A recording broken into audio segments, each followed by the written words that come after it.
InsyaAllah kita mula dengan Ummul Quran. Al-Fatihah. A'udzubillahi minasyaitonirrajim. Bismillahirrahmanirrahim. Alhamdulillahi Rabbil Alamin. Ar-Rahmanirrahim. Maliki yawmiddin. Iyyaka na'budu wa iyyaka nasta'in. Ihdinas siratal mustaqim. Siratal ladzina an'amta 'alaihim ghairil maghdubi 'alaihim waladdallin. Amin.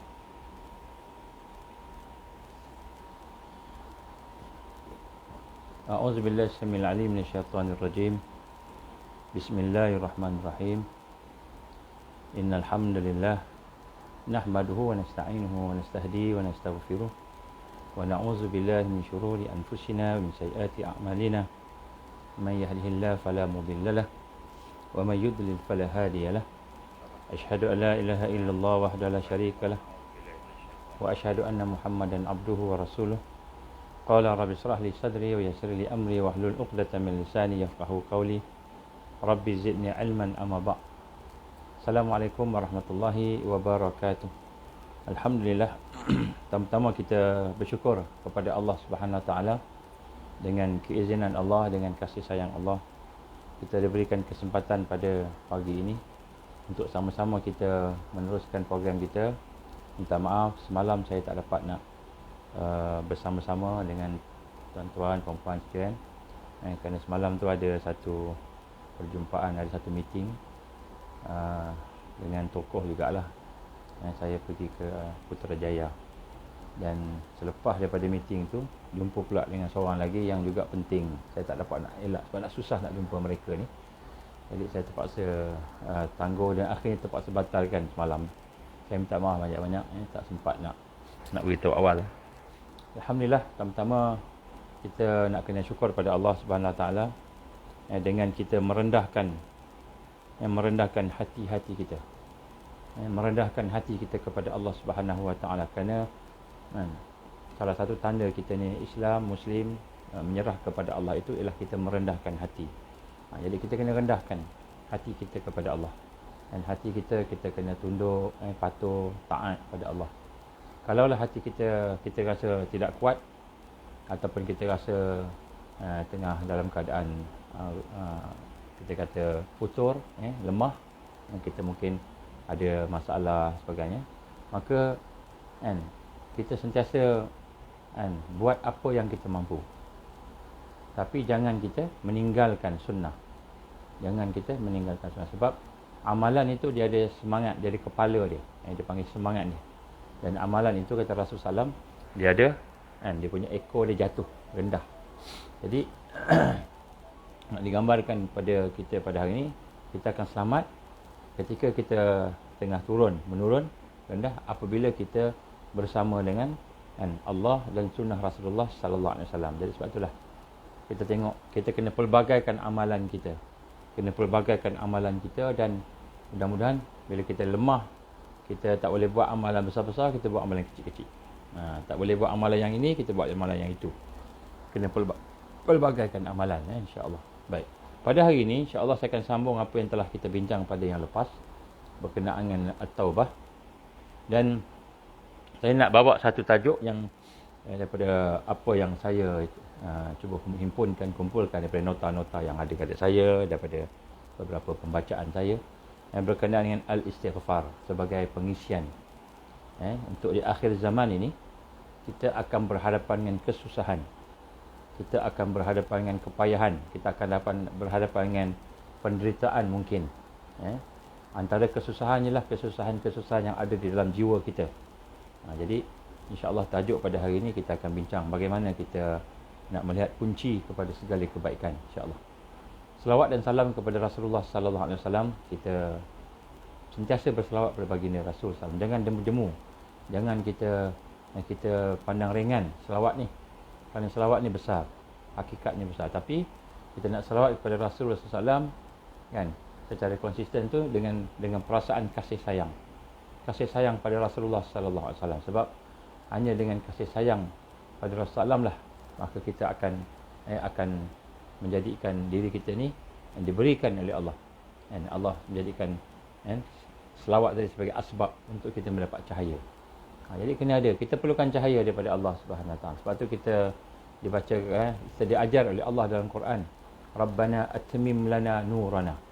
Rabbana atmim lana nurana waghfir lana innaka ala kulli syai'in qadir. Saya tak ingat ayatnya surah berapa, tapi ayat ini menggambarkan kepada kita tentang doa orang yang bertaubat, orang yang ada dosa, ada kelemahan, ada macam-macam kekurangan macam kita lah, macam kita. Jadi mereka nak bertaubat kepada Allah Subhanahu Wa Taala. Orang yang buat dosa, mungkin hatinya tu munafik, mungkin hatinya sebelum ini ada sifat-sifat nifak, fikirannya ada sifat-sifat nifak, ataupun dia ada dosa, maka dia nak kembali kepada Allah Subhanahu Wa Taala, maka Allah ajar doa ni. Cuba amalkan doa ni. Rabbana atmim lana nurana waghfir lana innaka ala kulli syai'in qadir. Rabbana, wahai Tuhan kami, atmim lana nurana, sempurnakanlah cahaya-cahaya kami. Sempurnakanlah cahaya-cahaya kami. Atmim lana nurana waghfir lana, ampunkanlah dosa kami. Sesungguhnya Engkau-lah yang maha berkuasa ke atas segala sesuatu. Nanti saya akan letakkan kat saya punya wall tu doa ni daripada surah berapa. Nanti saya akan tengok. Saya tak ingat sekarang ni. Jadi kita amalkan. Rabbana atmim lana nurana waghfir lana innaka ala kulli syai'in qadir. Rabbana atmim lana nurana waghfir lana innaka ala kulli syai'in qadir. Wahai Tuhan kami, sempurnakanlah ya Allah cahaya-cahaya kami. Cahaya ni maknanya nurul Islam, nurul iman, nurul ihsan. Dan bukan sahaja cahaya, kesempurnaan cahaya ni bukan kat dunia aja. Kita nak sampai ke akhirat. Dihurai oleh para ulama kita, cahaya ni kita bukan perlukan di dunia sahaja, kita perlu sampai ke akhirat. Di dalam kubur kita perlukan cahaya Allah. Di padang mahsyar kita perlukan cahaya Allah, hatta sampai ke dalam syurga. Maksudnya Allah menyempurnakan. Kita minta Allah, ya Allah, sempurnakanlah cahaya-cahaya yang ada pada aku ini. Jadi cahaya di dunia dan cahaya di akhirat. Dan Rabbana atmim lana nurana waghfir lana innaka ala kulli syai'in qadir. Jadi doa ni kita banyakkan baca. Mudah-mudahan bila kita banyak membaca doa ini, Allah akan memberi kekuatan kepada kita untuk beramal, kekuatan kepada kita untuk melaksanakan pengisian dalam hidup kita. Mudah-mudahan Allah menyempurnakan cahaya-cahayanya kepada kita. Mungkin kita tidak mampu untuk nak buat sesuatu, mudah-mudahan Allah memampukan kita. Jadi kita perbaharui niat kita, insya-Allah, tajdidkan iman kita, perbaharui iman kita, niat kita, mudah-mudahan Allah berikan kepada kita niat yang bersih. Kerana niat yang bersih itu paling penting sekali dalam amal. Innamal a'malu binniyat. Sesungguhnya setiap amal itu dia bermula dengan niat ataupun didasarkan dengan niat. Jadi insya-Allah pada hari ini tuan-tuan puan-puan, setelah kita berbincang yang lepas berkenaan dengan keperluan kita kepada taubah, kita kena bertaubat kepada Allah Subhanahu Wa Taala. Kalau kita tidak bertaubat kepada Allah Subhanahu Wa Taala, maka kita akan ditarik tiga nikmat yang disebut at-taufiq. Kita dah bincang lah yang lepas. 3 nikmat ditarik, bahaya ni. Yang pertama, orang yang menangguh-nangguh dosa, orang yang tidak bertaubat, Allah tarik taufik amal. Dia tidak boleh amal. Dia ada ilmu, tak boleh amal. Ada ilmu, tak boleh amal. Kita tahu, tak boleh buat. Tahu, tak boleh buat. Nak puasa, tahu puasa bagus, tak boleh buat. Itu maknanya taufik amal Allah belum berikan kepada kita lagi. Ni sebab, salah satunya sebab kita tak bertaubat. Salah satu sebab yang besar. Yang kedua, Allah tarik taufik taufik ilmu. Taufik ilmu maknanya taufik hidayah. Taufik untuk mendapatkan ilmu, mendapatkan hidayah. Ini yang kedua. Kita dah hurai panjang, saya cuma ulang sikit. Yang ketiga ialah taufik, ataupun kita kata Allah tarik kepada kita taufik untuk mendapatkan husnul khatimah. Ini bahaya. Yang paling bahaya sekali. Bila kita tak boleh amal, bila kita tak boleh dapat hidayah, Allah tutup sumber hidayah, dan kemudian Allah SWT akan tutup kekuatan untuk kita bertahlil, ataupun kita mati dalam keadaan la ilaha illallah, la ilaha illallah, mati dalam keadaan husnul khatimah. Siapa-siapa yang boleh surah At-Tahrim ayat 8, surah At-Tahrim ayat 8 tadi, kalau saya cek balik nanti. Jadi kita lihat sini bagaimana apabila kita nak meninggal dunia, sakit yang teramat sangat sakit, maka ketika tu kita memerlukan kekuatan. Fizikal dah sakit, tak kuat dah. Fizikal dah tak kuat, otak pun dah tak boleh fikir. Kan, bila kita sakit gigi, kan, tak boleh fikir dah. Kan, sakit mata tak boleh fikir, otak sakit sangat tak boleh fikir. Jadi yang boleh menyebabkan kita berfikir, boleh menyebabkan kita berzikir, boleh menyebabkan kita mengucap kalimah la ilaha illallah ketika di akhir hayat kita, bila kita ada taufik daripada Allah. Itu je lah. Yang lain tu tak ada kekuatan. Sebab tu bila kita tidak bertaubat, Allah hijab. Sebab tu ramai orang hari ni mati dalam keadaan tidak ada kalimah la ilaha illallah.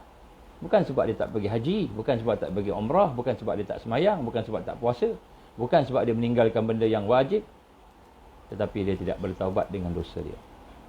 Jadi pada hari ini kita akan tengok sambungannya. InsyaAllah saya akan membawa satu tajuk pada hari ini berkenaan al-istighfar. Istighfar ini adalah kunci segala kebaikan.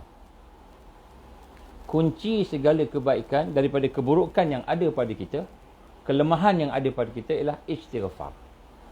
Jadi kita nak kena rasa ni pengisian taubat itu dia bermula dengan istighfar.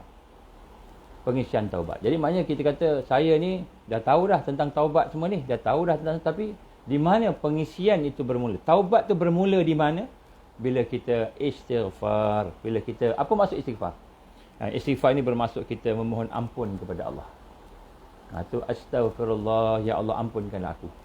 Astaghfirullah. Jadi taubat bermula dengan istighfar. Jadi apa maksud istighfar di sini? Bila kita minta ampun ke Allah, ya Allah ampunkanlah aku. Dalam hati kita nak rasa apa? Nak minta ampun pada Allah ni. Kita nak rasa rendah diri pada Allah. Rendah diri pada Allah Subhanahu Wa Taala. Kita nak rasa kita menyerah pada Allah. Kita nak rasa kita menyesal dosa kita. Jadi bila kita sebut astaghfirullah, astaghfirullah, astaghfirullah, ataupun astaghfirullahal azim, astaghfirullahal azim, ataupun yang lebih panjang lagi, maka apakah yang kita hajat daripada Allah, yang kita minta daripada Allah itu, dan kita minta Allah ampunkan dosa kita, dan Allah selamatkan kita daripada azab. Ampunkanlah dosa aku ya Allah, maknanya selamatkan aku daripada azab ya Allah. Dan azab ni daripada dunia dan akhirat. Itu kita minta ke Allah. Minta ke Allah. Maksudnya istighfar ni maknanya kita minta ampun, minta ya Allah bebaskanlah aku daripada azab. Dan azab ini bukan hanya di akhirat, azab di dunia. Jadi sebab itulah orang yang banyak istighfar, antaranya Allah akan keluarkan dia daripada kesusahan dunia. Kita nak berhadapan dengan big reset. Ada soalan tadi tanya, kan? Bila big reset berlaku? Big reset akan berlaku. Big reset dah mula dah ni, dah bermula. Big reset dah bermula dah. Kan? Cumanya kemuncaknya bila datangnya Al-Masih Dajjal, itu kemuncaknya. Big reset ni akan berlaku kemuncaknya bila datangnya Al-Masih Dajjal. Bila datang Al-Masih Dajjal ni, kita tak ada orang tahu bila datang. Hanya Allah yang Maha mengetahui. Tapi kita tahulah agak-agak bila nak keluar tu dengan perancangan, kita melihat perancangan jahat Yahudi, Zionis dan sebagainya ni. Kita boleh agaklah tengok perancangan itu, tapi belum tahu berlaku. Tapi nak sebut sini kemuncak big reset ni bila Dajjal keluar. Maknanya kemuncak fitnah ujian. Jadi kita nak berhadapan dengan kesusahan di akhir zaman ni, apakah amalan yang boleh membawa kepada segala kebaikan di akhir zaman, terutamanya kita hari ini? Al-istighfar. Bila kita beristighfar kepada Allah Subhanahu Wa Taala, dalam hati kita nak minta apa ke Allah? Ya Allah ampunkanlah dosa aku. Ya Allah selamatkanlah aku daripada kelemahan. Selamatkanlah aku daripada azab. Selamatkanlah aku daripada kesusahan. Itu istighfar. Ada dua benda kita minta. Satu, minta ampun, menyesal. Kedua, minta Allah Subhanahu Wa Taala selamatkan daripada azab dia. Dan azab tu di dunia dan di akhirat. Azab ni termasuklah juga azab kita hari ni nak sembahyang tak khusyuk. Nak sembahyang tak khusyuk tu pun azab juga sebenarnya. Kita sedang dihukum. Baca Quran, berat baca Quran. Kita nak baca Quran, kita rasa susah, berat. Nak baca Quran, berat baca Quran ni pun azab. Allah bagi azab kat kita, kita tak perasan. Susah nak sembahyang sunat, susah nak khusyuk, susah nak ikhlas, itu azab. Jadi azab ni jangan nampak fizikal sahaja. Fizikal ni sebahagian daripada azab. Bila contohnya tiba-tiba sakit, aksiden ke, ataupun kita ni kena banjir, mungkin kita kata satu kesusahan kan. Ini azab, satu yang azab. Tetapi kita kena melihat azab yang lebih hebat daripada fizikal apabila Allah Subhanahu Wa Taala menghalang kita nikmat amalan hati. Itu azab. Contohnya kita buat dosa, kita tak boleh nak minta ampun ke Allah. Allah halang kita daripada istighfar. Itu azab. Kita dapat nikmat, Allah SWT halang daripada bersyukur. Itu azab. Allah mengazab kita sebenarnya. Hati ini diazab. Hati ini sepatutnya mendapat nikmat bersyukur. Nikmat untuk beristighfar, minta ampun. Nikmat sabar, rasa sabar. Nikmat tadi Allah tahan. Itu azab. Itu azab sebenarnya. Sebenarnya kita kena azab ni. Kalau kita tak boleh buat benda yang Allah perintah, kita kena sedang diazab. Sebenarnya begitu, hakikatnya. Tapi kita tak perasan sebab Allah Maha Pengasih. Allah Maha Penyayang. Allah azab kita dalam keadaan kita masih lagi boleh makan, minum, boleh lagi bergerak. Ini kita nak kena faham. Jadi sebab itu al-istighfar kunci kepada segala kebaikan, kerana al-istighfar menunjukkan kita merendahkan diri pada Allah. Hati kita rasa rendah diri pada Allah. Hati kita rasa nak minta ampun pada Allah. Ya Allah, aku banyak kesalahan. Menyesal. Hati menyesal. Itu kunci. Bila kita menyesal, kita mengaku kita lemah, kita mengaku kita salah, kita mengaku kita serba kekurangan, kita mengaku kita ni hina di sisi Allah, maka Allah pun memberikan kebaikan pada kita. Ini Allah Maha Penyayang, Maha Pengasih, dia bagi. Allah Maha Pengampun, dia bagi. Dan sebab itulah al-istighfar bermaksud dua benda yang dihurai oleh para ulama kita. Yang pertama minta ampun, yang kedua minta ya Allah, kan? Janganlah kau seksa aku ya Allah, macam itu. Janganlah kau seksa aku ya Allah. Ampunkanlah aku ya Allah. Bila kita baca al-istighfar, astaghfirullah, astaghfirullah, astaghfirullah. Walaupun pendek, tapi hati kita menyesal dosa kita, minta ampun ya Allah, ampunkan aku ya Allah, ampunkan aku ya Allah. Kemudian ya Allah, janganlah kau azab aku ya Allah, janganlah kau seksa aku ya Allah. Itu kita minta. Sebab tu antara fadilat, antara kita akan sebut sikit ni, antara fadilat beristighfar ini ialah Allah akan tarik kita punya bala. Allah akan tunjukkan jalan penyelesaian. Kita ada masalah, Allah akan tunjukkan jalan penyelesaian. Sesiapa yang berbuat kejahatan atau zalim pada dirinya sendiri, kemudian dia minta ampun kepada Allah, maka dia akan dapati Allah Maha Pengampun, Allah Maha Penyayang. Siapa yang buat jahat, siapa yang buat dosa, siapa yang buat kejahatan, zalim pada diri sendiri, maka kemudian dia minta ampun, kita akan dapat Allah Maha Pengampun, Maha Penyayang. Jadi sebab tu tuan-tuan rahmatullah, jangan kita pandang ringan istighfar ni. Sebab istighfar ni menunjukkan kita mengiktiraf, kita merasakan Allah Maha Pengampun, Allah Maha Penyayang. Dalam satu hadis Rasul sallallahu alaihi wasallam, hadis riwayat Imam Muslim, demi diriku, kata Rasulullah sallallahu alaihi wasallam, demi diriku dalam kuasa Allah, andainya kamu tidak berbuat dosa. Kita tak buat dosa, tak ada dosa, semua dah perfect dah, elok dah, semua dah baik dah, dosa hati tak ada, dosa fizikal tak ada. Andainya kamu tidak berbuat dosa, kata Rasulullah sallallahu alaihi wasallam, nescaya Allah akan matikan seluruhnya, Allah akan habiskan kita. Tiap hari tak ada dosa, tak ada dosa, tak ada dosa, tak ada dosa. Semakin hari semakin baik, tak ada kelemahan, kelemahan pun tak ada. Maka Allah akan mati, dah sampai kesempurnaan, Allah akan matikan. Allah akan matikan. Ini orang yang beriman tadi. Dan Allah akan ganti penduduk dunia yang buat dosa itu dengan penduduk dunia yang buat dosa dan minta ampun atas kesalahan mereka. Jadi kalau katakanlah kita ni semua yang ada kat sini ni, semua yang bersama melihat bincang ni, andai kata kita ni semua dah tak ada dosa dah. Dosa zahir kita dah habis. Dosa batin kita dah habis. Dah tak ada dosa dah. Kelemahan pun kita tak ada dah. Alhamdulillah Allah bagi kepada kita. Maka Allah akan matikan kita semua.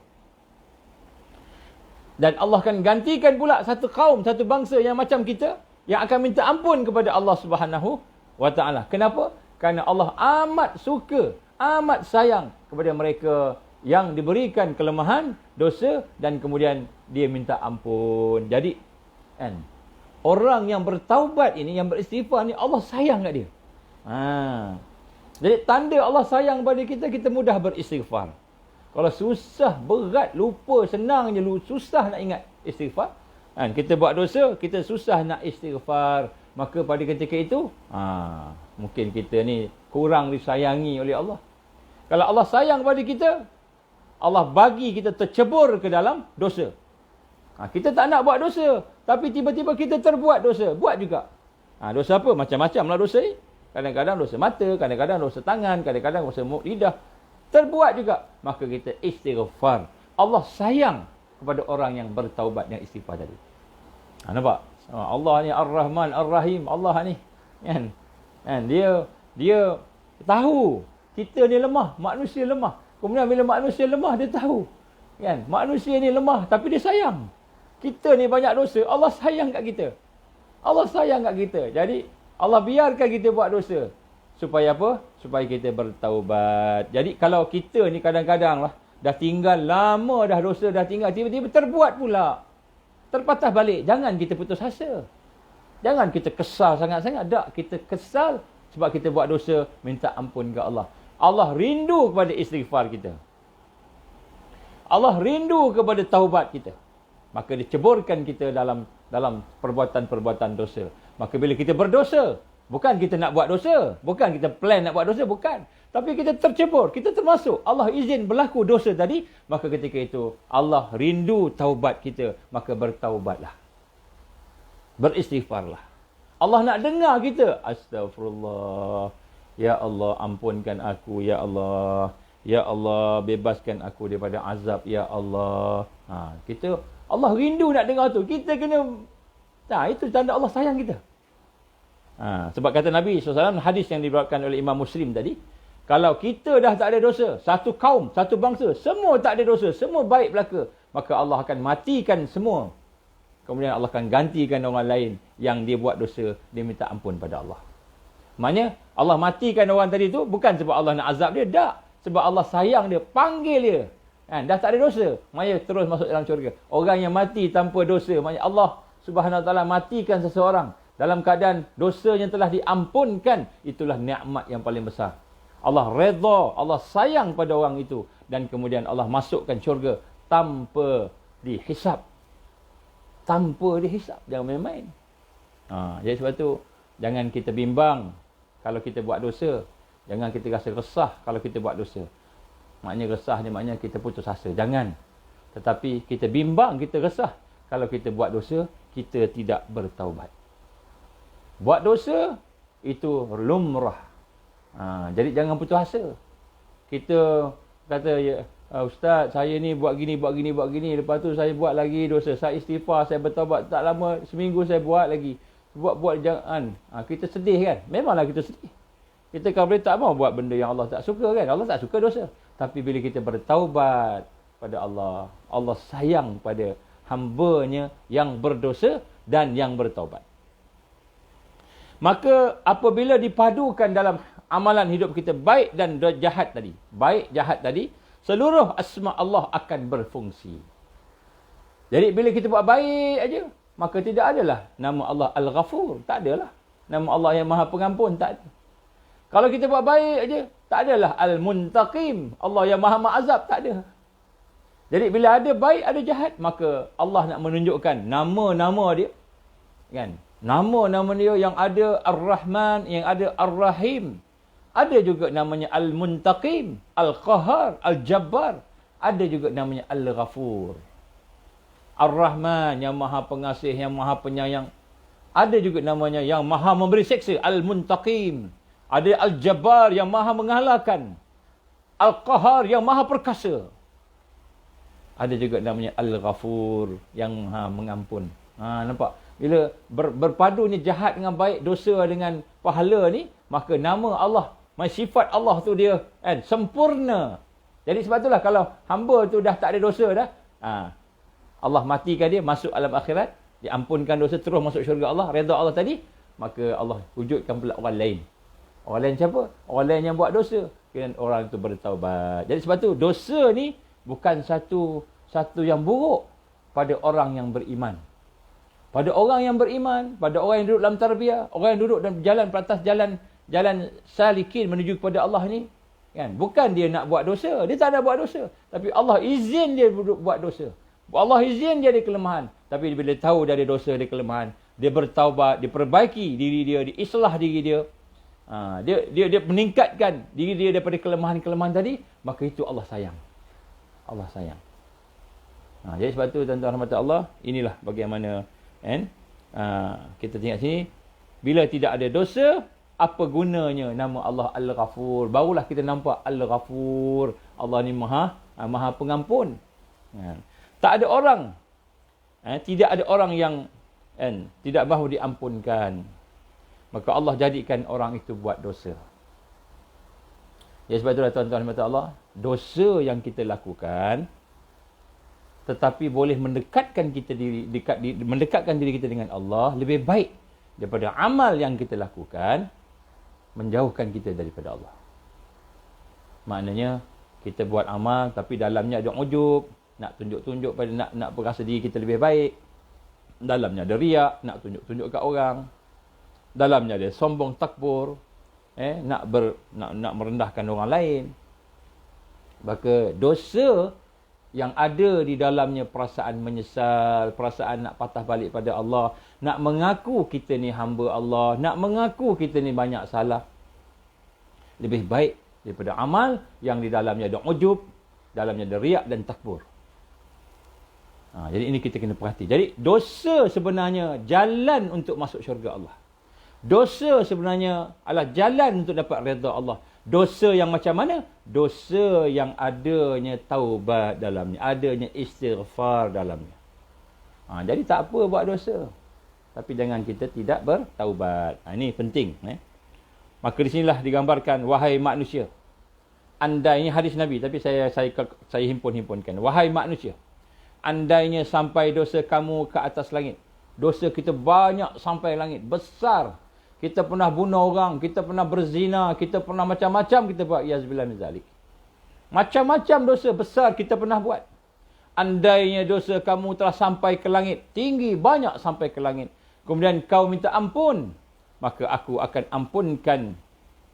Allah akan ampunkan. Nampak? Ini Allah Al-Ghafur. Allah Al-Ghafur.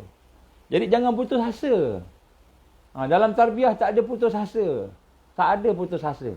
Sebab Allah Al-Ghafur. Tapi jangan kita plan nak buat dosa pula. Tak boleh. Plan buat dosa tu dosa. Plan buat dosa tu dosa. Kita kena istighfar 2 kali. Satu dosa tu, satu plan. Baik. Sebab itulah orang yang berbuat dosa, kemudian orang yang berbuat dosa itu beristighfar, minta ampun kepada Allah SWT, maka Allah SWT akan menganggap dia tidak israr, tidak melanggar. Dia tidak berlebih-lebih dengan kejahatan. Jadi kita lihat itu antaranya istighfar ni, antaranya lafaz-lafaznya astaghfirullah, astaghfirullah. Lebih baik kita sebut astaghfirullah macam mana Nabi ajar. Lepas solat astaghfirullah, astaghfirullah. Kita menghayatinya. Daripada kita sebut banyak-banyak tapi kita tak rasa pun menyesal. Kita sebut astaghfirullahalazim allazi la ilaha illa huwal hayyul qayyum wa atubu ilaih. Astaghfirullahalazim. Kita sebut banyak-banyak tapi hati lalai. Tak menyesal. Baik kita baca astaghfirullah, astaghfirullah tapi hati kita merasa menyesal dengan dosa kita. Jadi antara sebutannya astaghfirullahalazim ataupun astaghfirullah, aku minta ampun pada Allah yang Maha Agung. Astaghfirullahalazim. Astaghfirullahalazim. Ya Allah, aku minta ampun kepada Engkau ya Allah, Engkau lah yang Maha Agung. Lebih kurang gitulah. Ataupun satu lagi, Allahumma ghafirli, Rabbi ghafirli. Ya Allah, ampunkan dosaku. Sama juga kan? Ataupun Allahumma ja'alni mustaghfirin. Allahumma ja'alni mustaghfirin. Ya Allah, jadikanlah aku orang-orang yang sentiasa beristighfar padamu. Kita minta ke Allah doa. Boleh juga. Jadi apa beza di antara astaghfirullah dengan Allahumma ghafirli? Ni ulama' dikaji. Dalam bahagian tarbiyah ni, ulama' dikaji halus. Dia menghalusi. Maka digambarkan oleh Imam Ghazali rahimahullah dan Imam Ahmad, Ibn Atta'illah Al-Iskandari rahimahullah, dikata astaghfirullah ataupun astaghfirullahalazim kita baca bila hati kita bersama dengan khusyuk dan hadir. Maknanya kita baca astaghfirullah. Maknanya kita minta Allah direct ni. Astaghfirullah. Astaghfirullah. Maknanya kan, orang yang baca astaghfirullah ni mesti hatinya hadir. Maknanya astaghfirullah, hati pun baca juga astaghfirullah, menyesal. Astaghfirullah, macam itu. Kan, jadi hatinya hadir. Dan hatinya hadir. Tetapi sekiranya hati kita kurang kehadiran, mungkin kita tengah berbual-bual dengan orang ataupun kita tengah berada dalam keadaan yang tidak ada fokus lah, tidak hadir hati, maka pandangan ulama, kalau ketika hati kita tidak sedar, maka kita ucaplah Rabbighfirli. Rabbighfirli. Maka kalau kita sebut astaghfirullah ketika kita keadaan lalai, makruh. Bukan haram, makruh. Boleh, tapi makruh. Jadi Allahumma ghfirli ataupun Rabbighfirli, Rabbighfirli, Rabbighfirli, itu ketika hati kita dalam keadaan tidak ada kehadiran. Sambil-sambil cakap hati kita nak cakap Rabbighfirli, Rabbighfirli, ya Allah ampunkanlah aku ya Allah. Wahai Tuhanku, ampunkan aku ya Allah, ataupun Allahumma ghfirli, Allahumma ghfirli, ya Allah ampunkan aku ya Allah. Allah ampunkan aku ya Allah. Jadi lidah. Tapi kalau kita buat astaghfirullah, astaghfirullah, maknanya bersama hati. Ini huraian para ulama lah. Macam mana nak bezakan. Jadi bila kita nak baca dalam hati saja, bacalah astaghfirullah, astaghfirullah. Contohnya bila kita berbual dengan orang, bercakap dengan orang, tapi kita nak beristighfar pada Allah kan. Hati kita baca, bacalah astaghfirullah, astaghfirullah. Hati kita baca. Dengan kehadiran hati. Kalau kita nak sebut dari luar, Rabbighfirli, tu lidah dia sebut, hati mungkin tak ni. Kalau lidah dan hati bagus, boleh juga kan. Tapi maknanya ulama dia menghuraikan level dia sudut. Jadi maknanya astaghfirullah ni power. Sebut perkataan astaghfirullah, ya Allah ampunkan aku ya Allah, ampunkan aku ya Allah, ya Allah ampunkan aku ya Allah. Macam tu kan. Astaghfirullah tu bersama hati. Jadi kita banyakkan istighfar, banyakkan astaghfirullah lah, maknanya hati kita. Jadi di sinilah kita lihat apakah kelebihan. Istighfar banyak sangat kelebihan. Sebab tu orang yang duduk dalam tarbiyah mesti banyak istighfar. Kita mesti banyak istighfar. Rasul sallallahu alaihi wasallam sendiri pun baca istighfar 100 kali, 70 kali. Nabi sebut dalam hadis-hadisnya. Banyaklah kan. Antaranya cara ringkas, Allah ampunkan dosa kita. Yang pertama istighfar, Allah ampunkan dosa kita. Astaghfirullah, astaghfirullahalazim, astaghfirullahalazim allazi la ilaha illa wal hayyul qayyum wa atubu ilaih. Astaghfirullahalazim allazi la ilaha illa wal hayyul qayyum wa atubu ilaih. Jadi bila kita baca istighfar, Allah ampunkan dosa kita. Kemudian yang kedua, Allah jadikan jalan keluar. Kita ada masalah, kita ada kesusahan. Dajjal nak datang ni, tiba-tiba nak ada nak ada darurat. Contohnya, katakanlah yang di Pertuan Agong mengisyarkan darurat hari ni. Darurat. Tapi bukan darurat apa namanya, darurat biasa-biasa yang tentera ni. Darurat dari sudut kepimpinan. Kerajaan nak berubah, tak cukup quorum. Kerajaan nak berubah, tak cukup quorum. Maka parlimen tak boleh nak memimpin, maka yang di Pertuan Agong pun mengisahkan darurat. Contohlah kan. Saya pun tak tahu kan. Katalah hari ni petang karang ke malam karang ke kan. Darurat. Maka susah kehidupan kita, kepimpinan pun tak betul-betul ada kan. Contohnya mungkin ada Perdana Menteri interim mungkin.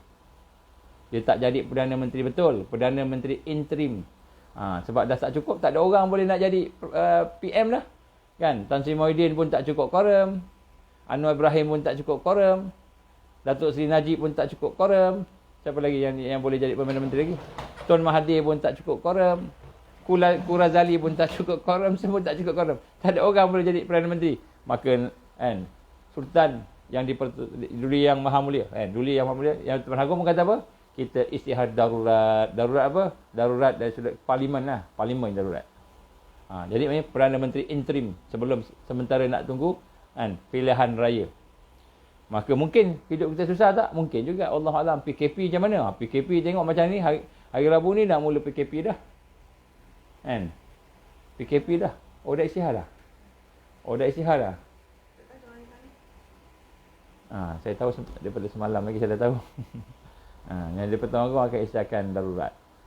Tapi bukan darurat tentera ni, jaga ni, darurat darurat apa dia panggil? Darurat parlimen lah, parlimen. Sebab tak cukup quorum nak membentuk kerajaan. Jadi dia akan lantiklah Perdana Menteri interim. Wallahu alam siapa nanti itu boleh bicara daripada kebaginda lah, insya-Allah.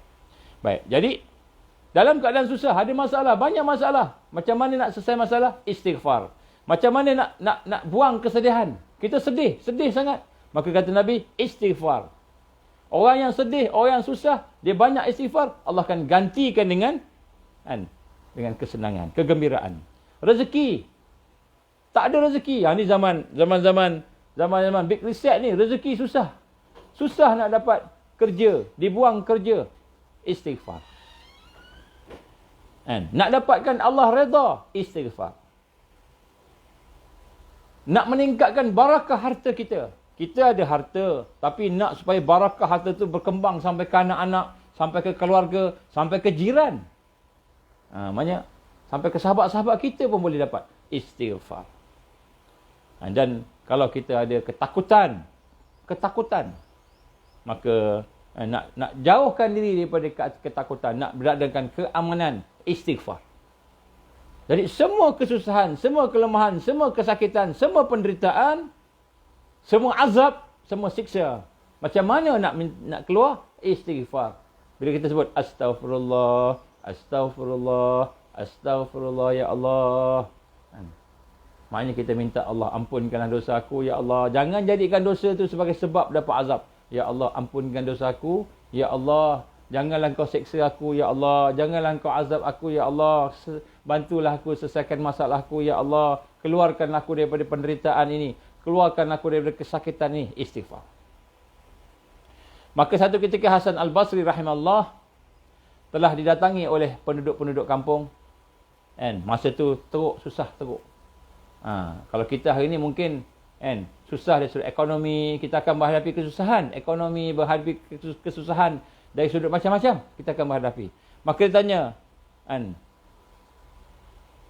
bagaimana saya nak hadapi ni kesusahan hidup saya, keluarga saya susah, anak saya susah, kebun saya rosak, ataupun ada orang dah kahwin lama tak ada anak, kahwin lama tak ada anak.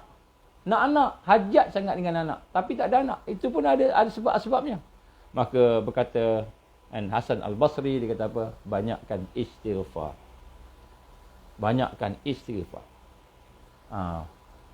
Tak ada kerja, istighfar. Sebab istighfar ni kita minta Allah keluarkan daripada siksa, azab. Susah nak khusyuk, istighfar. Astaghfirullah, astaghfirullah, astaghfirullahalazim. Astaghfirullahalazim. Boleh? InsyaAllah. Jadi maknanya kita ada senjata. Di akhir zaman ni jangan takut dengan Dajjal. Jangan takut dengan penderitaan yang kita nampak Dajjal nak buat macam-macam. Jangan takut sebab kita ada Allah. Kita kena istighfar tu Allah bagi. Istighfar Allah bagi. Istighfar Allah bagi. Tapi kita kata, Ustaz, saya dah istighfar banyak dah. 1000 kali sehari saya istighfar. Tapi tak dapat anak juga. Tapi tak dapat kerja juga. Tak dapat. Macam mana? Kata istighfar dapat. Kita tengok apa kata Imam Qurtubi. Bagaimana cara istighfar yang boleh menyebabkan Allah perkenankan kita untuk keluar daripada azab tadi. Ini kita kena faham. Kalau tak kita ingat istighfar ni macam itu. Astagfirullah. Kita pun zikir istighfar banyak-banyak. Kita ingat okey dah. Rupanya tak. Dia bukan cara macam gitu. Dia ada kaedah dia. Maka berkata Imam Qurtubi dia kata, istighfar yang dituntut itu, istighfar yang diperintahkan itu, istighfar yang bermanfaat untuk mengubah kesusahan kepada kesenangan, kesakitan kepada kesihatan, penderitaan kepada kegembiraan. Istighfar yang diperintah oleh Allah Subhanahu Wa Taala, nombor 1, istighfar yang melepaskan ikatan daripada mengekali dosa. Maksudnya istighfar itu apabila dia boleh keluarkan kita daripada dosa itu, dan kita menetapkan dalam hati kita makna istighfar yang kita sebut tadi, maka istighfar itu ada kekuatan. Kita istighfar, tapi kita masih lagi mengekal dosa kita. Astagfirullah, astagfirullah. Tapi dosa kita buat. Kita masih buat dosa. Kita masih buat dosa. Istighfar itu bukan istighfar yang dituntut oleh Allah Subhanahu wa taala. Jadi istighfar ni maknanya kalau mulut saja beristighfar, lidah saja menyebut astagfirullah, astagfirullah, tapi masih buat dosa. Kita tahu yang kita buat tu dosa. Kita tahu yang kita buat tu salah. Kita tahu benda ni kelemahan kita, keaiban kita, kemalasan kita, perlu kita pertingkatkan, perlu kita buat mujahadah. Kita pun istighfar, astagfirullah, astagfirullah, tapi kita masih berbuat dosa. Walaupun mulut kita beristighfar, maka yang ini tidak bermanfaat. Orang yang beristighfar tapi masih buat dosa, maknanya dia dah istighfar, minta ampun daripada dosa, katalah dosa A, tapi dia masih buat dosa A tu. Dia masih nak buat dosa A tu. Maka istighfar ni tidak bermanfaat. Sebutlah sejuta kali pun. Sebutlah sejuta kali pun. Jadi istighfar ini akan jadi bermanfaat, akan menepati apa yang dikehendaki oleh Allah Subhanahu Wa Taala, yang akan menjadi sumber bebas daripada azab Allah, siksa Allah, yang menjadi sumber untuk kita meningkatkan diri kita, amalan hati kita, amalan zahir kita, yang berguna, yang bermanfaat itu apabila kita menghentikan perbuatan maksiat. Kita tahu itu dosa, kita berhenti. Astaghfirullahalazim. Kita tengah melihat-melihat, tiba-tiba nampak aurat orang. Nampak aurat benda yang haram. Astaghfirullah. Berhenti. Jangan tengok dah. Berhenti. Jangan tengok. Kita istighfar, tapi kita tengok juga benda haram. Kita dengar juga benda haram. Kita tahu. Contohnya kita sedang cakap-cakap dengan kawan-kawan. Tiba-tiba kawan-kawan mengumpat. Kawan-kawan memfitnah. Ngumpat fitnah. Kita dengar umpatan dia, fitnah dia. Maka kita istighfar. Astaghfirullahalazim. Tapi kita masih dengar lagi. Maka istighfar itu tidak bermanfaat. Dapat pahala? InsyaAllah dapat pahala. Allah Maha Pengasih. Tapi adakah Allah ampunkan dosa kita? Adakah Allah bagi kita keluar daripada azab? Tinggalkan majlis yang ada umpat tadi. Tinggalkan majlis ada fitnah. Atau kita tegur sahabat-sahabat kita. Kita ni ngumpat orang ni. Duk cakap pasal orang lain ni. Kita ni fitnah orang ni. Allah tak bagi. Kawan-kawan kita berkata, alah kau ni nak tunjuk baik sangat. Apa salahnya cakap sekali-sekali? Okeylah, tak apa, insyaAllah. Assalamualaikum. Kita tinggalkan majlis mengumpat tu. Barulah astagfirullah dalam hati kita tadi. Baru ada manfaat. Kita tinggalkan, kita berhentikan dosa itu. Istighfar akan bermanfaat, akan jadi berguna. Sebagaimana yang dituntut oleh Allah Subhanahu Wa Taala apabila kita telah menghentikan perbuatan maksiat itu. Baru dia ada kesan. Kita istighfar 1000 kali sehari. Tapi kita duk buat dosa juga. Benda yang sama kita buat. Kita tahu benda itu dosa, kita buat. Maka hak ni, dia tidak bermanfaat istighfar tu. Maknanya kalau kita ada bala, ada azab, Allah tak angkat azab tu. Allah tak angkat bala tu. Sakit, masih tetap sakit. Masih tetap tidak dapat nikmat yang dikehendaki oleh Allah. Jadi sebab tu apabila kita beristighfar, kita tengok dosa kita tu, tinggalkan dosa kita. Habis kalau begitu akan datang kita buat pula dosa. Tak apa, istighfar lagi. Tinggal dosa lagi. Kan kita cakap tadi, kita buat dosa bukan kita plan nak buat dosa, tapi Allah izin kita tercebur ke dalam dosa tadi. Allah izin, Allah yang izinkan kita tercebur dalam dosa. Bukan kita rancang nak buat dosa tu. Kita tercebur dalam dosa tu, maka kita istighfar lagi. Tinggalkan. Tahan berapa lama? Kata tahan sebulan. Buat pula. Kita tinggalkan lagi, istighfar lagi. Tapi maknanya bila kita istighfar, tinggalkan dosa. Istighfar bersama dengan meninggalkan dosa, berhenti daripada dosa, baru istighfar itu ada manfaat, sama ada untuk mengangkat azab, dapat keampunan daripada Allah, ataupun kita akan diberikan oleh Allah SWT kekuatan untuk mentarbiah diri kita, mengislah diri kita. Kerana sekiranya kita mengucapkan astagfirullah, kita mengucap astagfirullah, maka ia akan menjadi sia-sia. Kerana kita minta ampun pada Allah, tapi kita membenarkan diri kita berada dalam dosa. Sia-sia.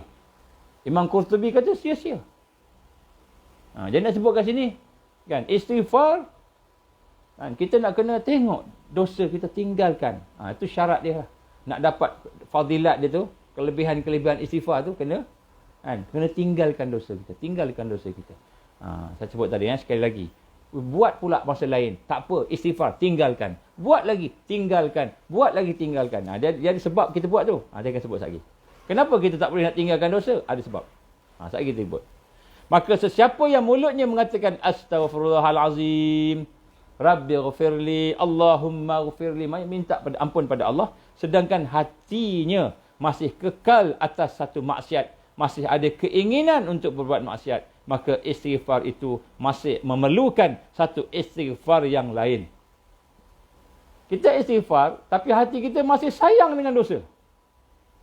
Hati kita masih suka dengan dosa. Kita istighfar, tapi hati kita suka dengan dosa. Maka suka dengan dosa, sayang dengan dosa, itu satu dosa. Dosa hati tu. Kita sayang dengan dosa tu, itu satu dosa. Maka orang yang beristighfar, tapi hatinya masih ada keinginan untuk maksiat tersebut, maka istighfarnya masih memerlukan satu lagi istighfar, iaitu istighfar kerana dia sayang kat dosa tadi. Jadi rupa-rupanya sayang dosa ni dosa, bukan kata dosa tu. Sebab tu kita bincang yang kemarin, orang berdosa, dia mengekalkan diri dalam dosa. Dia ada dua dosa situ. Satu dosa sebab dia buat dosa tu. Yang kedua dosa sebab dia kekalkan dosa tu. Ni ketiga ni, kalau kita nak istighfar, dosa sebab kita sayang kat dosa. Sayang kat dosa, kekal kat dosa, buat dosa. Itu dosa semua. Semua dosa. Jadi bila kita dosa, kita perlu minta ampun lagi dengan Allah Subhanahu Wa Taala. Sebab tu Imam Qurtubi kata, dia gambarkan di dalam kitab ni, dia kata kita kena benci dengan dosa. Selagi hati kita masih lagi rasa sayang dengan dosa, nak mengekalkan dosa, keinginan kepada dosa, maka kita memerlukan satu istighfar sebab kita sayang dosa. Satu istighfar sebab kita hajat nak buat dosa lagi. Sebab itulah dosa kita berulang-ulang. Sebab kita tidak istighfar betul-betul. Kita tidak bertaubat betul-betul. Masih berulang. Dosa mata. Masih berulang. Kenapa? Kita belum lagi rasa menyesal melihat yang haram. Menyesal dengar yang haram. Menyesal cakap yang haram. Kita belum lagi menyesal. Hati kita masih suka. Cuma kita istighfar lah. Sebab kita teringat tu dosa. Maka yang ini seolah-olah kita berolok-olok di hadapan Allah. Macam main-main. Ini baru sebut main-main. Dan bermain-main ini satu dosa. Kalau kita niat nak main-main, lagi dosa. Dosa dengan Allah Subhanahu Wa Taala. Walaupun kita istighfar, astaghfirullahalazim, allazi la ilaha illa huwal hayyul qayyum wa atubu ilaih. Astaghfirullahalazim. Kita baca, Allahumma anta rabbi la ilaha illa anta khalaqtani wa ana 'abduka wa ana 'ala ahdika wa wa'dika mastata'. Kita baca penghulu istighfar, tapi hati kita masih sayang dosa. Sayang dosa tu dosa. Buat dosa, dosa. Sayang dosa, dosa. Mengekalkan dosa, dosa. Nampak tak? Banyak dosa kita ni. Jadi sebab tu kita nak kena ikhlas. Siapa yang masih lagi sayangkan dosa, sebab tu kita istighfar tak dapat. Allah tak selesaikan masalah kita. Allah tak sihatkan kita. Allah tak keluarkan daripada azab. Allah tak bagi rezeki pada kita. Allah tak buka jalan-jalan penyelesaian kepada kita. Rupanya istighfar kita masih main-main. Masih penuh dengan olok-olok. Kita dengan Allah main-main. Allah melihat kita. Kita luar je istighfar. Hati masih sayang dengan dosa. Allah maha mengetahui. Orang-orang sekitar kita mungkin tak tahu kenapa. Dia istighfar rajin, dia istighfar. Satu hari 1000 kali. Satu hari 10,000 kali istighfar. Masya Allah. Subhanallah. Alhamdulillah. Macam-macam lah ekspresi yang orang Melayu kita buat. Kan? Tapi rupanya hati dia masih sayang dengan dosa yang dia nak istighfar tadi. Sebab itulah kena berhati-hati orang yang masih mengekali dosa. Kalau kita masih mengekal dosa kita, masih makan riba, ataupun benda-benda yang haram yang lain, maka kita masih bermain-main dengan Allah. Kita tak serius lagi lah. Dalam tarbiyah, kita belum serius lagi dalam tarbiyah. Kita belum serius lagi nak berjalan menuju kepada Allah. Belum serius. Macam kita ni main-main lagi. Maka perkara ini sebenarnya bersangkutan akidah. Perkara ini bersangkut paut dengan akidah. Bersangkut dengan iman kita. Sejauh mana hati kita yakin dengan Allah. Ini masalah tarbiyah yang ada pada kebanyakan manusia pada hari ini. Apabila dia hanya mengutamakan amal zahir. Amalan yang zahir aja. Yang batinnya, yang hatinya tak terasa. Kita buat satu-satu tak terasa. Kita istighfar pun dalam keadaan berdosa. Istighfar tu berdosa. Kenapa? Kita istighfar lidah saja. Hati kita sayang pada dosa kita. Hati kita nak kekalkan dosa kita. Maka manusia yang mengekali kezaliman dan tidak ada niat untuk berhenti. Dia mengekali kezaliman dia. Dia mengekali dosanya. Tak ada niat untuk berhenti. Cuma dia istighfar ya. Tidak niat untuk berhenti daripada dosa tadi, kejahatan tadi. Tasbih di tangannya. Dia menyangka bahawa dia minta ampun kepada Allah. Dah banyak dah aku minta ampun. Maka sebenarnya dia mempermainkan Allah. Sebenarnya dia meremehkan Allah Subhanahu wa ta'ala. Istighfar bila wa takhfafun bih. Dia mempermainkan Allah. Dia meremehkan Allah. Jadi orang duduk dalam tarbiyah ni, orang yang duduk dalam ni, kita kena faham. Kita ni bukan berhadapan dengan manusia yang boleh kita tipu. Dekat lidah kita pandai cakap, boleh cakap, macam-macam cakap. Tetapi apabila hati kita rupanya tak sama dengan lidah kita. Allah tahu. Kita tak boleh sembunyi daripada Allah Subhanahu wa ta'ala. Maka istighfar yang dituntut, istighfar yang dituntut, yang bermanfaat, yang boleh mendapatkan kita kata fazilat tadi, disertai dengan penyesalan ke atas dosa dan berhenti melakukan dosa. Jadi jangan salahkan Allah. Ya Allah, aku dah istighfar dah 1 hari sampai 1000 kali. Kenapa lah kau tak bebaskan aku daripada kesusahan ini, ya Allah? Kita komplain ke Allah. Ya Allah, kenapalah aku tak ada anak? Ya Allah, aku dah banyak istighfar, aku dah ikut dah. Rupanya istighfar kita masih lagi main-main. Istighfar yang dituntut ialah disertai dengan penyesalan ke atas dosa. Hati kita menyesal. Dan kemudian hati kita berhenti, tak mau dah. Tak mau dah dosa tu, berhenti. Ini baru istighfar yang dituntut oleh Allah Subhanahu wa ta'ala. Allah Maha mengetahui. Jadi sebab tu kita tengok. Kalau kita sudah menyesal dan kita berhenti dan kita istighfar kepada Allah walaupun sekali kita istighfar, astaghfirullah, hati kita dah menyesal dosa kita. Hati kita tak mau dah buat, nak tinggalkan dan berhenti. Walaupun sekali cukup. Kerana Allah tak tentukan kena 10 kali, 100 kali, 1000 kali. Allah tak tentukan. Allah perintah istighfar. Maknanya walaupun sekali, tapi sekali tu dengan penyesalan. Sekali tu dengan kita tinggalkan dosa. Cukup dah. Cukup. Allah ampunkan dah dosa. Hari ni kita duduk istighfar, main-main. 1000 kali, 2000 kali. Kan? Kita amalkan, tapi hati kita tak menyesali dosa. Tak terfikir pun nak tinggalkan dosa. Maka istighfar kita masih main-main di sisi Allah Subhanahu wa ta'ala. Jadi walaupun kita beristighfar banyak kita istighfar. Tapi kita tak mau berhenti dosa kita. Tak mau berhenti maksiat kita. Terus dengan maksiat. Maka istighfar yang banyak tidak berguna. Malahan berbahaya kepada kita. Malahan berbahaya kepada kita. Kenapa bahaya? Sebab dalam istighfar tu ada dosa. Apa dosanya? Kita meremehkan Allah. Kita mempermain-mainkan Allah yang maha melihat. Allah yang maha mendengar. Allah yang maha mengetahui. Apa yang ada dalam diri kita, dalam hati kita. Jadi sebab tu ni masalah akidah. Sebab tu saya ajak diri kita sama-sama banyakkan la ilaha illallah, la ilaha illallah, la ilaha illallah.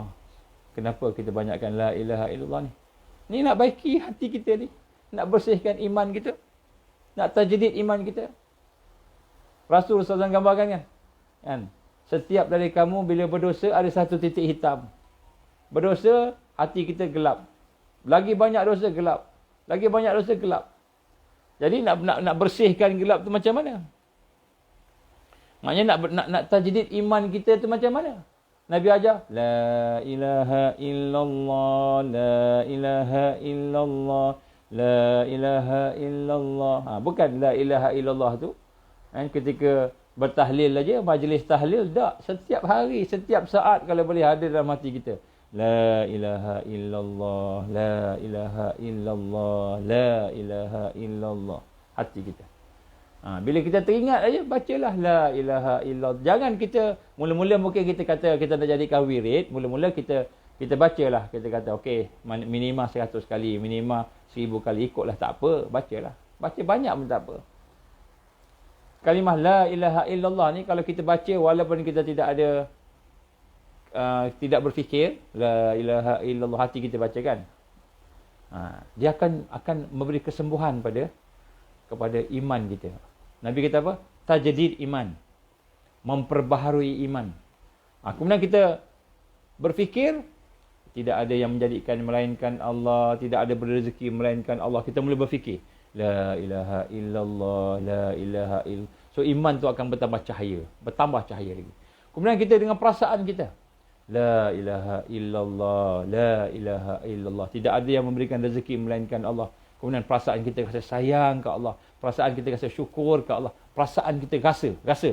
Maknanya berfikir rezeki. Lidah menyebut, hati menyebut la ilaha illallah, la ilaha illallah. Kemudian hati kita merasai pula, sayang, merasai mengagungkan Allah, merasai syukur ke Allah, syukur sangat. Kita makan tu, sambil makan dalam hati kita, la ilaha illallah, la ilaha illallah. Kita bersebut. Jadi Allah akan tajdidkan cahaya iman, cahaya Islam lebih tinggi lagi, lebih besar lagi.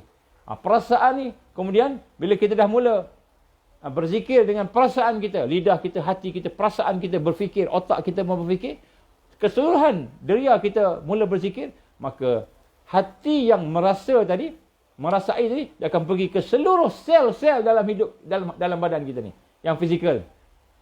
Semua dia akan pergi. Sehingga setiap sel dalam tubuh badan kita berzikir, la ilaha illallah. Dia bergetar. Dia akan bergetar. Setengah-setengah orang bila dia dah mula menghayati zikir ni, dengan berfikir, dengan merasa, sehingga dia boleh rasa kulit dia bergetar. Macam menggigil. Kulit dia menggigil, physically. Hati dia berdebar-debar. Berdebar-debar bukan debar-debar takut, tak. Berdebar-debar rasa nikmat bersama Allah. Bukan takut, bukan. Tapi rasa nikmat, rasa kuat. Kulit dia boleh bergetar. Sampai macam itu. Zikir dengan perasaan tadi. Jadi dia tajdid iman. Dia akan memperbaharui iman kita. Jadi ini apabila kita, sebab tu kita kena amalkan. Saya sebut dah. La ilaha illallah, la ilaha illallah. Ada orang tanya dengan saya, macam mana dengan kita sebut Allahu, Allah. Kan? Zikir nafas dia sebut, kadang-kadang dia kata Allahu, Allah. Ikutlah. Kan? Nak sebut macam mana? Allah. Boleh tak? Itu boleh, tapi apabila kita dah sampai satu peringkat tinggi sikit, tinggi ni maknanya apa? Tinggi kita dah biasa dengan kalimah la ilaha illallah, dia akan dapat adalah Allahu, Allah. Baru keluar. Kalau kita mula dengan Allahu, Allah, tapi la ilaha illallah tak settle lagi, maka kita akan ada masalah. Apa masalahnya? Nak memproses, nak faham. Sebab Nabi gambarkan yang bermula dengan afdalu zikr. Kita bermula dengan zikir yang paling afdal, la ilaha illallah, la ilaha illallah. Dalam hati ni, lidah bila sekali-sekali sebutlah, tapi hati ni yang penting. Hati yang penting, la ilaha illallah, la ilaha illallah. Saya pernah sebut pada tuan-tuan, sekiranya kita mula melatih zikir tadi, Allah tajdidkan iman sampai peringkat hati kita boleh berzikir banyak. Dia sebut la ilaha illallah, la ilaha illallah. Pada masa yang sama dia boleh selawat, Allahumma salli ala sayyidina Muhammad, Allahumma salli ala sayyidina Muhammad. Pada masa yang sama dia boleh baca subhanallah. Boleh banyak lapis zikir ni. Itu kehebatan hati. Hati ni hebat daripada fizikal. Dia boleh melakukan kerja-kerja parallel processing. Orang putih bagi apa? Parallel processing. Dia boleh proses benda serentak. Itu semua kekuatan iman, kekuatan hati. Ini sebab tu tidak mustahil ada di kalangan orang-orang yang Allah bagikan kekuatan sampai peringkat nak pergi satu tempat tak payah naik terbang lah, pop dia boleh sampai. Nak pergi Mekah dengan satu nafas, satu langkah boleh sampai. Ni orang-orang yang dekat dengan Allah ni Allah boleh bagi macam itu. Macam mana yang Allah bagi kepada salah seorang penasihat utama kepada Nabi Allah Sulaiman alaihissalam. Kan apabila dia tanya, bagaimana siapa yang mampu untuk bawa istana Balqis? Singgah sana Balqis bawa ke sini. Sebelum Ratu Balqis sampai, kita nak ambil singgah sana. Siapa? Ifrit kata, ya Rasulullah, wahai Nabi Sulaiman, aku boleh bawa tu, engkau berdiri duduk. Duduk tu dah ada. Berkata seorang yang dekat dengan Allah Subhanahu Wa Taala. Apa zikir dia tuan-tuan? Ya Hayyu Ya Qayyum La ilaha illa anta Ya Hayyu Ya Qayyum La ilaha illa anta. Ini antara zikir dia. Ini para ulama urai-urai lah. Antara zikirnya Ya Hayyu Ya Qayyum La ilaha illa anta. Wahai yang hidup, wahai yang menguasai, yang berdiri dengan sendiri, Ya Hayyu Ya Qayyum La ilaha illa anta. Tidak ada ilah, tidak ada Rabb, tidak ada Tuhan melainkan Engkau. Ya Hayyu Ya Qayyum. Itu antara zikir. Kan? Pop sekali mata aja. Mata tutup buka dah ada kat depan. Itu Allah Subhanahu Wa Taala beri kekuatan pada dia. Ni cerita ni ada. Sahih, kan? Bukan kita kata, jadi tidak mustahil. Seorang alim, seorang ulama, seorang yang bertakwa, Allah tolong dia nak pergi Mekah satu langkah. Tak mustahil sebab dah ada berlaku. Ilmu tu ada pada zaman Nabi-Nabi sebelum ni. Takkan tak boleh ada zaman kita? Boleh tak? Boleh. Tapi orang yang macam mana? Orang yang hatinya dekat dengan Allah, orang yang bersih hatinya, orang yang imannya tinggi, orang yang bertakwa. Kita hari ni, kalau saya tanya dengan tuan-tuan, kita bertakwa tak? Bertakwalah. Tuan-tuan, saya tanya dengan tuan-tuan apa lagi? Termasuk diri saya sendirilah. Kalau kita mati hari ni, agaknya Allah ampunkan dosa kita tak? Atau kita masih banyak dosa yang kita belum minta ampun daripada Allah? Kalau kita mati hari ni, kita yakin tak kita mati dalam bertakwa? Kita yakin tak? Istighfar pun tak lepas, tuan-tuan. Istighfar pun tak lepas. Kita baca astaghfirullah, astaghfirullah, astaghfirullah. Tapi hati kita masih sayang dengan dosa. Istighfar pun tak lepas. Apa lagi nak mati dalam bertakwa? Jauh kita, tuan-tuan. Kita masih jauh. Ni kalau Dajjal datang macam mana? Dajjal datang ni kemuncak fitnah. Sahabat-sahabat pun bimbang. Sahabat Nabi sallallahu alaihi wasallam bimbang Dajjal datang. Mereka takut takwa mereka tak cukup. Iman mereka tak cukup. Ilmu mereka tak cukup. Ni sahabat-sahabat bimbang kita. Okeylah, tak apa. Kita duduk kat hutan cukup lah. Tuan-tuan, kita ni jauh. Istighfar pun kita tak lepas lagi. Kalimah la ilaha illallah pun tak lepas lagi. Maknanya, kita tak boleh nak menghayati lagi. Solat kita pun tak khusyuk lagi. Subhanallah. Lemah kita, tuan-tuan.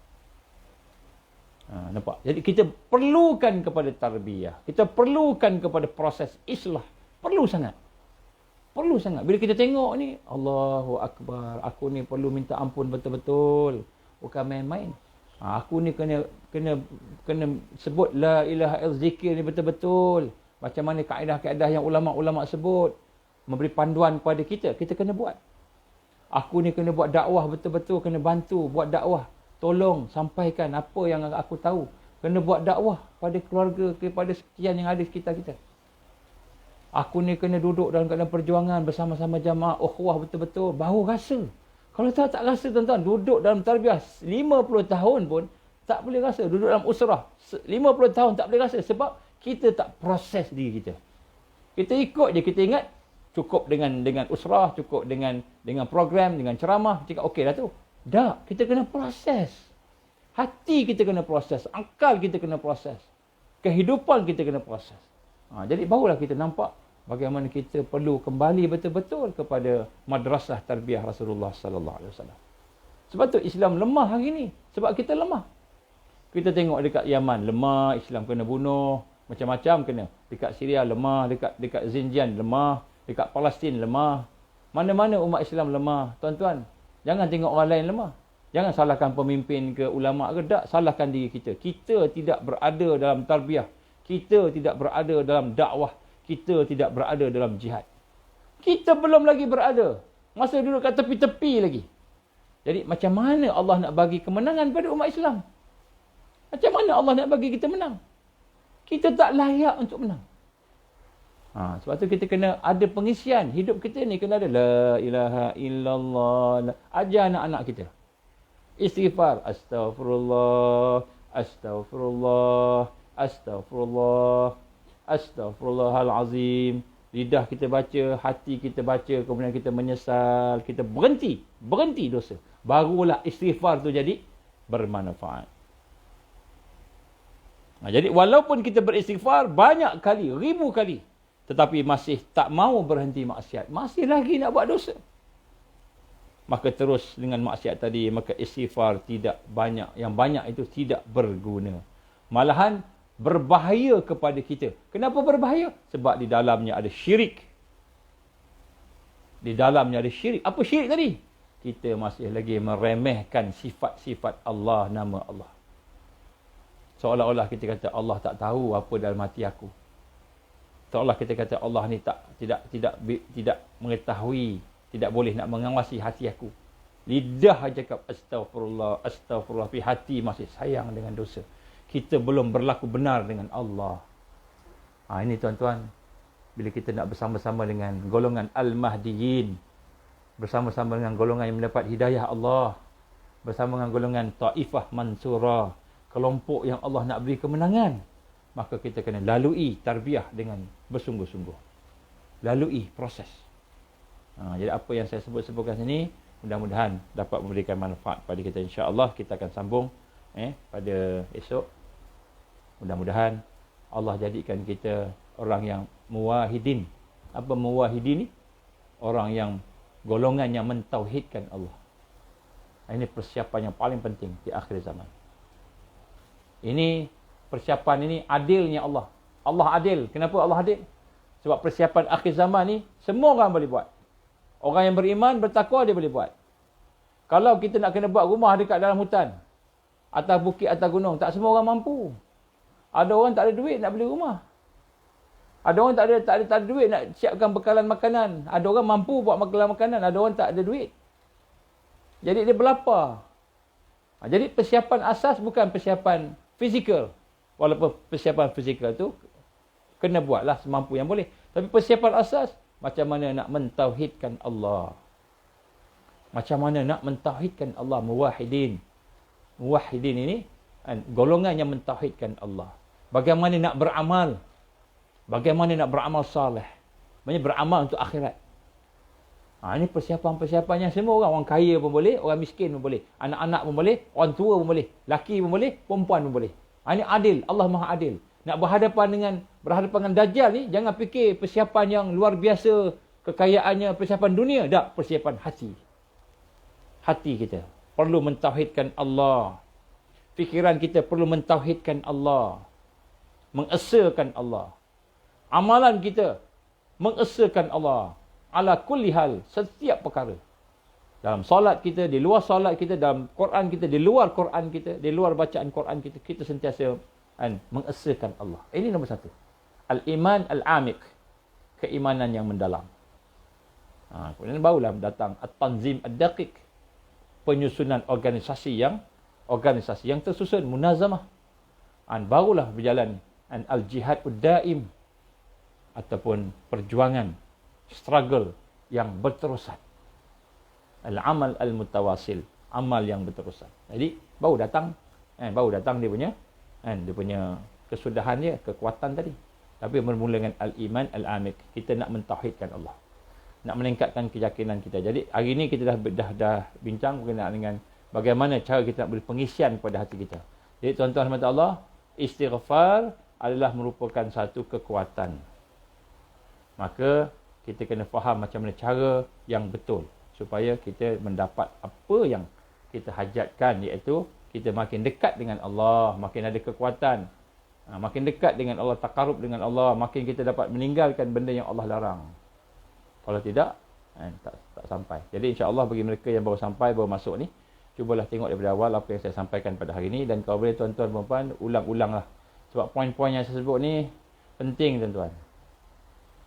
Ambil catatan sikit, tengok, renungkan, kemudian tengok pada macam mana nak laksanakan dalam hidup kita.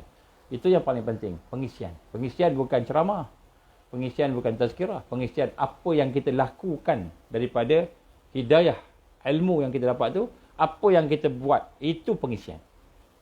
Kalau kita ingat pengisian ni setakat hadir usrah, hadir ceramah, hadir halaqah, hadir sebagainya, hadir tu kita kata dah pengisian, kita tertipu dengan amalan kita. Pengisian bila kita boleh amalkan, boleh laksanakan ilmu kita itu, hidayah itu, maka itu baru kita mengisi diri kita. Jadi kita kena faham ini. Kalau kita tak faham, kita jadi macam orang-orang yang menyembah berhala. Dia ingat dia pergi sekali-sekali pergi dekat kuil, dia hantar limau, dia hantar buah-buahan, dia hantar makanan, bagi Tuhan dia makan. Doa-doa sikit, balik, dia ingat itu dah okey dah, cukup dah. Bukan macam itu. Dalam Islam bukan macam tu. Dalam Islam kita kena melaksanakan amal, baru kita mengisi diri kita. Kalau tidak, kita sebenarnya jauh daripada Allah. Aku lihat hadza, astaghfirullahalazim li wa lakum. Mudah-mudahan Allah berikan kita keikhlasan, kekuatan, kehalusan jiwa, kehalusan berfikir, sehingga kita mampu untuk memaham dan mengenal Allah, dan seterusnya kita boleh beramal. Dan mudah-mudahan Allah berikan kita kekuatan untuk istiqamah dengan amal soleh. Allahumma salli ala sayyidina Muhammad wa ala alihi wa sahbihi baraka wa sallam. A'udzubillahi samil alim minasyaitonir rajim. Bismillahirrahmanirrahim. Alhamdulillahirabbil alamin. Wassalatu wassalamu ala asyrafil anbiya'i wal mursalin wa ala alihi wa sahbihi ajma'in. Allahumma innaka ta'lam anna hadhihi al-qulub qad ijtama'at ala mahabbatik wa iltaqat ala ta'atik wa tawahadat ala da'watik wa tawahadat ala nasrati syari'atik. Fawasik Allahumma rabitataha wa adimuddaha wahdiha subulaha wa amla'aha min nurika allazi la yakhbu wa syrah suduraha bi faidil iman bik wa jamil tawakkul 'alaik wa ahyiha bi ma'rifatik wa amit ala syati fi sabil. Ya Allah, innaka ni'mal maula wa ni'man nasir. Allahumma inna nas'aluka lisanan ratiban bi dzikrik wa qalban maf'uman bi syukrik wa badanan hayyinan layyinan bi ta'atik. Allahumma inna nas'aluka imanan kamilah wa nas'aluka qalban khashi'ah wa nas'aluka 'ilman nafi'ah wa nas'aluka yaqinan sadiqah wa nas'aluka dinan qayyimah wa nas'aluka al-'afiyatan min kulli baliyah wa nas'aluka tamamal ghina 'anil nas wa hab lana haqiqatal iman bik hatta la nakhaf wa la narju ghairak wa la na'budu syai'an siwak waj'al yadaka mabsutatan 'alaina wa 'ala ahlina wa auladina wa man ma'ana bi rahmatik wa la takilna ila anfusina tarfata 'ain wa la aqalla min zalika ya ni'mal mujib. Ya Allah, ya Hayyu ya Qayyum, bi rahmatika nastaghith. Ya Allah, ya Hayyu ya Qayyum, la ilaha illa anta. Ya Allah, ya Hayyu ya Qayyum, la ilaha illa anta. Ya Allah, ya Hayyu ya Qayyum, la ilaha illa anta. Allahumma ja'alna minal mu'minina haqqah. Allahumma ja'alna minal muttaqina haqqah. Allahumma ja'alna minal muhsinina haqqah. Allahumma ja'alna minal muqarrabin. Allahumma ja'alna minal wasilin. Allahumma ja'alna minal arifin. Allahumma ja'alna minal muhibbin. Allahumma ja'alna ya Allah minas siddiqin wa syuhada'i was salihin. Allahumma ja'alna minal mukhlisin. Allahumma ja'alna minal syakirin. Allahumma ja'alna minas sabirin. Ya Allah, Allahumma ja'alna minal mahdiyin. Rabbana la tuzigh qulubana ba'da iz hadaytana wa hab lana min ladunka rahmah innaka antal wahhab. Rabbana zalamna anfusana wa illam taghfir lana wa tarhamna lanakunanna minal khasirin. Rabbana atmim lana nurana waghfir lana innaka ala kulli syai'in qadir. Rabbana atmim lana nurana waghfir lana innaka ala kulli syai'in qadir. Rabbana atmim lana nurana waghfir lana innaka ala kulli syai'in qadir. Allahumma inna na'udzubika min azabi jahannam. Allahumma inna na'udzubika min azabil qabr. Allahumma inna na'udzubika min fitnatil mahya wal mamat. Allahumma inna na'udzubika min fitnatil masiihid dajjal. Allahumma inna na'udzubika minal ma'sam wal maghram. Allahumma inna na'udzubika min an nusyrika bika syai'an na'lamu wa nastaghfiruka lima la na'lam. Rabbana hab lana min azwajina wa dhurriyyatina qurrata a'yun waj'alna lil muttaqina imama. Rabbana atina fid dunya hasanah wa fil akhirati hasanah wa qina azaban nar. Rabbana taqabbal du'ana innaka antas samiul alim wa tub 'alaina ya Allah innaka antat tawwabur rahim. Wa sallallahu ala sayyidina Muhammad wa ala alihi wa sahbihi wa baraka wa sallam. Subhana rabbika rabbil izzati amma yasifun wassalamun alal mursalin walhamdulillahi rabbil alamin. Subhanakallahumma wa bihamdika asyhadu an la ilaha illa anta astaghfiruka wa atubu ilaik.